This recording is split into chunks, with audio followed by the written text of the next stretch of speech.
Court में जज साहब ने कि जो सहाफ़ी हैं वो विटनेस स्टेटमेंट रिपोर्ट नहीं कर सकते, वो जो वकला बहस करेंगे वो रिपोर्ट नहीं कर सकते। तो हमने कहा ये किस किस्म का की ओपन ट्रायल है। इस्लामाबाद पहले हाई कोर्ट कह चुकी है कि जेल में भी जो ट्रायल है वो ओपन ट्रायल तस्वुर की जाएगी, उसको कोई भी जाके देख सकता है, सहाफ़ी वहाँ पे मौजूद हो सकते हैं। तो कौन सहाफ़ी किसी को बता सकता है कि वो क्या रिपोर्ट करेगा और क्या रिपोर्ट नहीं करेगा। तो ऑर्डर उन्होंने मॉडिफाई कर दिया है ट्रायल कोर्ट का और कहा है कि सहाफ़ी हजरात वहाँ मौजूद होते हैं अडयाला में कोर्ट रूम में, वो रिपोर्टिंग हर किस्म की कर सकते हैं और उनकी रिपोर्टिंग पर कोई कतल नहीं। ये अहम बात है और खान साहब इस बारे में काफ़ी उनको ये था कि ये रिपोर्टिंग के ऊपर पाबंदी क्यों लगी है। जो कुछ हो रहा है ट्रायल में वो आवाम के सामने, कौम के सामने होना चाहिए कि उस कमरा अदालत में जो जेल में कायम किया गया है वहाँ हो क्या रहा है।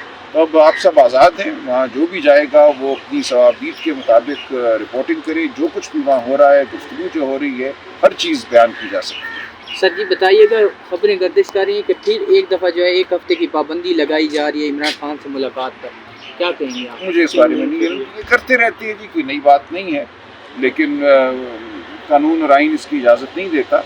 तो ये करेंगे भी तो अदालतें उसको अब नहीं मानेंगी। ये बहुत हो गया है जी, मेरा ख्याल है अदालतों का भी अब पैमाना लबरेज है, लेकिन अभी मुझे नहीं पता कि ऐसी कोई पाबंदी लग रही है। सर ये बताइएगा कि राना सनाउल्लाह का बयान सामने आया कि ग्रेट टॉक होगी सारी जमातों के मदद, उसके बाद रऊफ़ हसन साहब का बयान सामने आया जी कि हम इनके साथ बात नहीं करेंगे। उसके बाद अली मोहम्मद खान साहब का बयान ये आया जी कि रऊफ़ हसन का ये ज़ाती बयान है।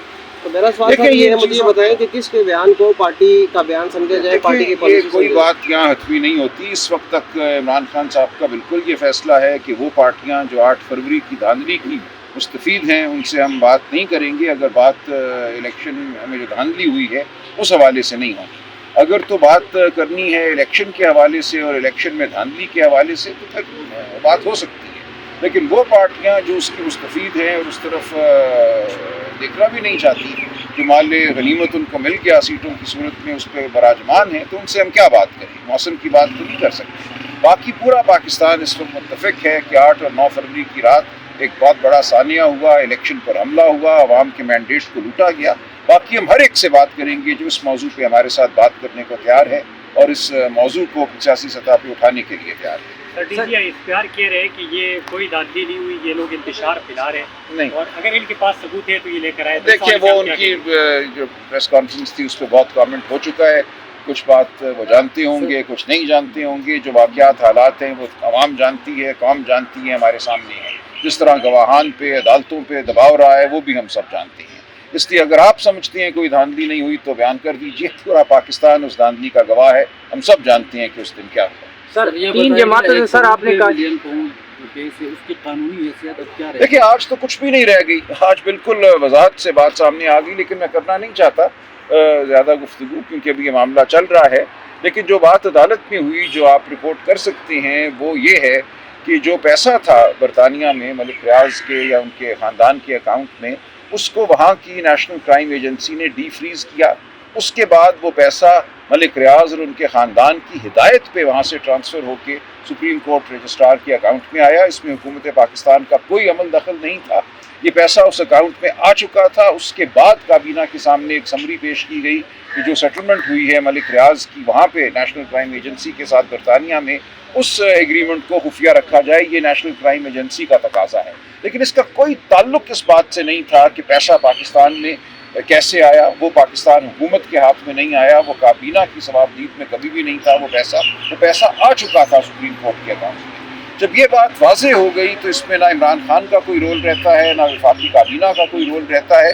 तमाम बात मैं समझता हूँ बिल्कुल अब वाज़ेह है। जो रिकॉर्ड हुई है एविडेंस, उसमें कोई अब इब्हाम नहीं, कोई शुबा नहीं है कि इसमें काबीना का कोई रोल नहीं था। सर जी बताइएगा, आपने कहा है कि ये जो 3 जमातें हैं जिनने मैंडेट चोरी किया है, मुस्लिम लीग नून, पीपल्स पार्टी और एमकर, इनसे आपकी कोई बात नहीं होगी। हुकूमत में यही 3 जमातें ही हैं, तो सर फिर आप किसके साथ बात करके अवाम का मसाइल सर किस तरह हल होंगे? महंगाई बहुत बढ़ती जा रही है, हमारी गुफ्तगू से तो ये मामला हल नहीं होने ना। ये तो हुकूमत करे, जो हुकूमत बनी भी है, जैसी भी है, ये उनका फर्ज है कि वो ये सियासी इस्तेकाम कैसे आएगा? सियासी इस्तेकाम तब आएगा जब झूठ और फरेब पर खड़ी हुकूमत को ख़त्म किया जाएगा, जब माना जाएगा कि ये हुकूमत अवाम का एतबार नहीं रखती, ये हुकूमत मुश्किल फैसले नहीं कर सकती, ये हुकूमत پاکستان کے عوام کی دوست نہیں ہو سکتی، کیونکہ وہ جھوٹ اور فریب پر کھڑی ہے. کون یہ مانے سر، کون مانے یہ بات؟ آپ مانوں، میں مانوں، ہم سب اگر اس بات پہ آگے بڑھیں تو تبھی یہ بات آگے چلے گی نا. اس طرح تو یہ کہنا کہ ایک دھاندلی ہو گئی، مٹی پاؤ، آگے چلو، آؤ بیٹھو بات کریں، ایسے نہیں ہوتا.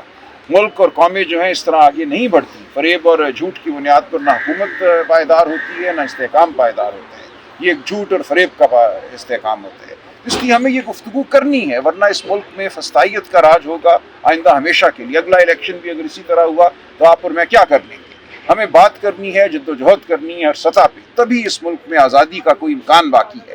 ورنہ ہر الیکشن اسی طرح ہوگا اور ہم ہمیشہ محکوم رہیں گے. بہت شکریہ. سر آخری کویسچن یہ ہے کہ سر غیر سیاسی لوگ آپ کہتے ہیں ان کو سیاست میں نہیں آنا چاہیے، پھر آپ لوگوں کا جو بیان ہوتا ہے آپ کہتے ہیں ہم نے مذاکرات بھی انہی سے کرنے نہیں، کوئی ایسا بیان نہیں ہے. دیکھیں سر وہ سیاسی رستوں پہ براجمان ہے. ہم نہیں چاہتے کہ غیر سیاسی لوگ، جو مقتدرہ ہے جس کو ہم کہتے ہیں مقتدرہ، اس کا سیاست میں کوئی عمل دخل ہو. لیکن جب وہ عمل دخل ڈال دیتے ہیں اپنا، تو پھر کیا کیا جائے؟ ان سے بات کرنا ضروری ہے. ان کو یہی کہنا ہے کہ راستے سے ہٹو، عوام کے مینڈیٹ کو آنے دو، جو عوام کے مینڈیٹ پر قائم حکومت ہے اس کو بننے دو. یہی بات کرنی ہے، اور کیا بات کرنی ہے. بہت شکریہ.